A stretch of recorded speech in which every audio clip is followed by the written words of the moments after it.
देश के टॉप 100 दमदार नेताओं की सूची में प्रदेश के मुख्यमंत्री सुखविंदर सिंह सुक्खू शामिल हो गए हैं। एक संस्था द्वारा जारी सूची में सुखविंदर सिंह 79वें नंबर पर 100 दमदार नेताओं में शामिल होने पर सीएम के मीडिया सलाहकार नरेश चौहान ने इसे बड़ी उपलब्धि करार दिया। उन्होंने कहा कि 100 दिन के कार्यकाल में इतनी बड़ी उपलब्धि हासिल करना हिमाचल के लिए गौरव की बात है। जिस तरह से मुख्यमंत्री बनने के बाद उन्होंने कड़े फैसले लिए, उसको देखते हुए उन्हें ये उपलब्धि मिली है। उन्होंने कहा कि आने वाले समय में भी मुख्यमंत्री अपनी नेतृत्व क्षमता, दूरदर्शी सोच और सबको साथ लेकर प्रदेश को नई ऊंचाइयों तक ले जाएंगे। उन्होंने राहुल गांधी को लेकर भाजपा पर निशाना साधा और कहा कि जिस तरह से राहुल गांधी ने देश में भारत जोड़ो यात्रा निकाली, उसे भाजपा पूरी तरह से बौखला गई है, जिसके चलते षड्यंत्र के तहत भाजपा की केंद्र सरकार ने राहुल गांधी की लोकसभा सदस्यता रद्द करवाई है। शिमला नगर निगम चुनावों को लेकर नरेश चौहान ने कहा कि कांग्रेस चुनावों को लेकर पूरी तरह से तैयार है। चुनाव को लेकर रोस्टर जारी कर दिया गया है। उन्होंने भाजपा पर नगर निगम चुनावों से भागने के आरोप लगाए हैं। उन्होंने कहा कि ये चुनाव काफी पहले हो जाने चाहिए थे, लेकिन भाजपा ने जानबूझकर इन चुनावों को हटाने की कोशिश की और अभी भी चुनाव न हो ऐसी परिस्थितियां खड़ी की जा रही हैं।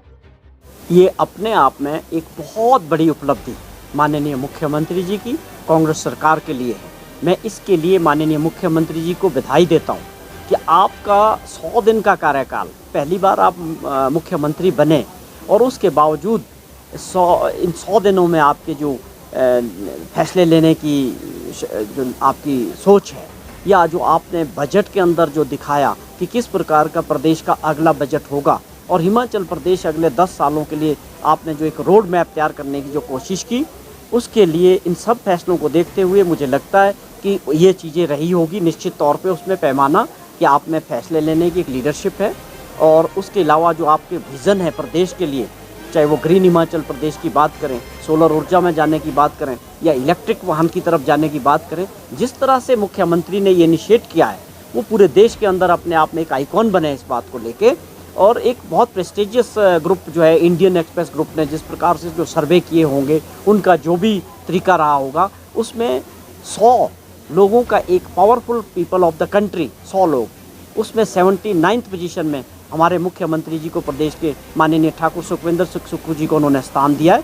इसके लिए मैं बहुत बधाई देता हूँ। बहुत बड़ी अचीवमेंट है किसी भी मुख्यमंत्री की। ये अपने आप में प्रदेश के अंदर से तो पहली बार आया हुआ है, लेकिन मुझे लगता है पूरे देश के अंदर भी ऐसा मिसाल नहीं होगा कि कोई मुख्यमंत्री 100 दिन के अंदर अपने कार्यकाल में जो है इतनी बड़ी उपलब्धि के साथ आगे आया होगा। ये हमारे लिए बहुत खुशी की बात है। इसके लिए मैं उनको और पार्टी को और सरकार को बधाई देता हूँ।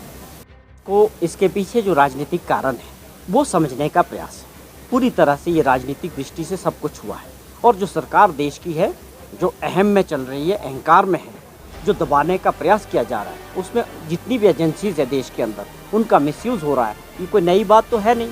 ईडी क्या करती है, सीबीआई क्या कर रही है, इनकम टैक्स क्या कर रही है, विपक्ष के नेताओं को किस तरह से दबाया जा रहा है, उनकी आवाज़ को किस तरह से दबाया जा रहा है, इसके सबसे बड़ी उदाहरण राहुल गांधी जी है। क्योंकि राहुल गांधी जी आप देखेंगे पिछले काफ़ी समय से, आप ये समझिए 7 वर्षों से 8 वर्षों से लगातार लोगों के मुद्दों को, जनता के मुद्दों को उठा रहे हैं। हर मुद्दे के ऊपर सरकार को घेर रहे हैं। ये सरकार को और देश के प्रधानमंत्री जी को पसंद नहीं है कि उनकी कार्यशैली के ऊपर कोई उंगली उठाए। ये दम केवल राहुल गांधी जी के पास था, इसलिए ये पूरी तरह से उनकी आवाज़ को दबाने का जो प्रयास किया जा रहा है, लेकिन उन्होंने अपनी मंशा साफ कर दी कि मैं ना डरने वाला हूँ ना दबने वाला हूँ। और आज इस परिणाम के बावजूद, इसके बावजूद आप देखिए कि एक बहुत सारे ऐसे लोग हैं जो ना मेंबर ऑफ पार्लियामेंट है, ना एलिजिबिलिटी, उसके बावजूद बंगलों में रह रहे हैं दिल्ली में। ऐसी कौन सी नौबत आ गई कि आपको राहुल गांधी जी को विद इन 2 डेज नोटिस देना पड़ा कि आप अपना घर खाली करें। आज हज़ारों लोग, लाखों लोग इस बात को लेके बहुत आहत है कि ये किस प्रकार का लोकतंत्र है जहां आप विपक्ष के नेताओं को इस तरह से टारगेट करते हैं। और साफ तौर पे जो अदानी वाला केस था, उसमें सरकार के पास जवाब नहीं था कि ये पैसा कहाँ से आया, जवाब देना चाहिए था पार्लियामेंट में। और बहुत सारा पैसा जो है काला धन के ज़रिए आया, या जो उनके बाहर शेल कंपनीज़ है उसके ज़रिए इसमें इन्वेस्टमेंट आई, या उन्होंने अपने आप को किस तरह से फेक जो है अपनी वैल्यू दिखा के शेयर मार्केट में लोगों का पैसा लगवाया। जब ये सारी चीज़ें जवाब देने का वक्त आया, सरकार इसमें घिरती नज़र आई, सरकार के पास जवाब नहीं था, तो ये सीधे तौर पे जो है राहुल गांधी जी की आवाज़ को दबाने का प्रयास किया गया। ये है कि ये जो शिमला नगर निगम का चुनाव है, ये विधानसभा के चुनाव से पहले होना था। ऑलरेडी काफ़ी डिले हो चुका है। पहले भी सरकार जो थी भाजपा की पिछले टाइम वो इसको फेस नहीं करना चाह रही थी, तो हालात ऐसे थे कि उनकी हार निश्चित थी और जो बाद में विधानसभा में दिखी भी, तो वो टालने का प्रयास जो भाजपा का पहले भी था, आज भी वही काम कर रहे हैं। हमारी कांग्रेस की सरकार बनने के बाद हम चाहते हैं कि म्यूनसिपल कॉरपोरेशन शिमला का चुनाव हो और इसको लेके हमने अपनी नोटिफिकेशन भी कर दी, पूरी तैयारियां कर दी। जो वार्ड्स थे वो 34 रखे गए हैं। इसके अलावा जो है डिलिमिटेशन का जो प्रोसेस था उसको ख़त्म करके जो पुराने पैटर्न पे थे सरकार ने इसको आगे बढ़ाया और आज हम चाहते हैं कि जल्दी से जल्दी नोटिफिकेशन हो और इसका चुनाव हो, लोगों को मौका मिले कि म्यूनसिपल कॉरपोरेशन भी चुने हुए लोगों की हो। लेकिन भाजपा का सोच आज भी वही है कि दोबारा से वो कोर्ट में जा रहे हैं। किन कारणों को लेकर जाते हैं? हर बार कोर्ट में जाने का प्रयास करके पूरी तरह से इस चुनाव को डिले करने का प्रयास करें। लेकिन हम चाहते हैं कि ये चुनाव समय से हो और नगर निगम जो है चुने हुए लोगों की बने। समझी हुई ये योजना है कि एक उभरते जो सबसे बड़े पार्टी के सबसे बड़े ताकतवर नेता राहुल गांधी जी है, उनको घेरने का प्रयास, ये तानाशाह सरकार जो भारत सरकार में है उनकी नीतियों के परिणाम स्वरूप जिस प्रकार से एक मानहानि के केस में आपने और हमने कभी नहीं सुना कि किसी को इस प्रकार की सज़ा हुई हो, और केस भी गुजरात के अंदर चलता है और सज़ा की जाती है और उसके विद इन नो टाइम उनकी सदस्यता जो है वो खारिज की जाती है as a member of Lok Sabha. उसमें बहुत तेज़ी दिखाई गई और उसके बाद विद इन 2 डेज़ उनको जो है आदेश मिलता है लोकसभा से कि आपका जो है घर खाली करने का आदेश जो है राहुल गांधी जी को दिया गया। ये सारी बातें इस प्रकार से हैं कि हम इसको भारत जोड़ो यात्रा के दौरान जो जन समर्थन मिला और सरकार के खिलाफ जो रोष लोगों में दिखा, उसके बाद सबसे बड़ा एक और अहम मुद्दा इसमें है, जिस प्रकार से परिस्थितियां देश के अंदर अदानी मामले में बनी हैं और उनको लेके राहुल गांधी जी ने पार्लियामेंट के अंदर जो सवाल किए, जो सवाल पूछे, उसका जवाब ना देना पड़े राहुल गांधी जी को, इसलिए उन्होंने जो है सदस्यता खारिज कराई गई है। सरकार का इसमें पूरा हाथ है। इसको इस तरह से लेना कि न्यायालय का काम हुआ है।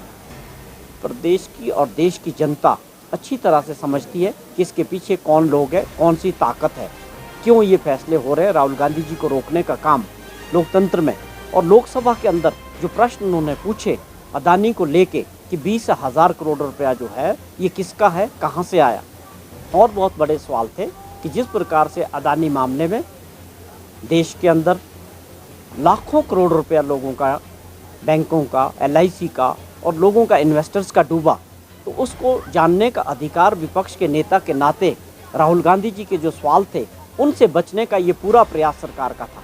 ये सीधे तौर पे जो है राहुल गांधी जी की आवाज़ दबाने का जो प्रयास सरकार ने किया है, इसके परिणाम लोकतंत्र में भयानक होंगे। राहुल गांधी जी दबने वाले नहीं हैं। उन्होंने साफ कहा है, ना मैं डरने वाला हूँ, मैं इस लड़ाई को लड़ूंगा। कांग्रेस का पूरे देश का कार्यकर्ता और आम जन इस वक्त इस लड़ाई में राहुल गांधी जी के साथ खड़े नजर आते हैं और ये लोकतंत्र को दबाने की और तानाशाह सरकार का जो प्रयास है, मैं समझता हूँ आने वाले 2024 के चुनाव में देश की जनता इसका पूरी तरह से जवाब देगी।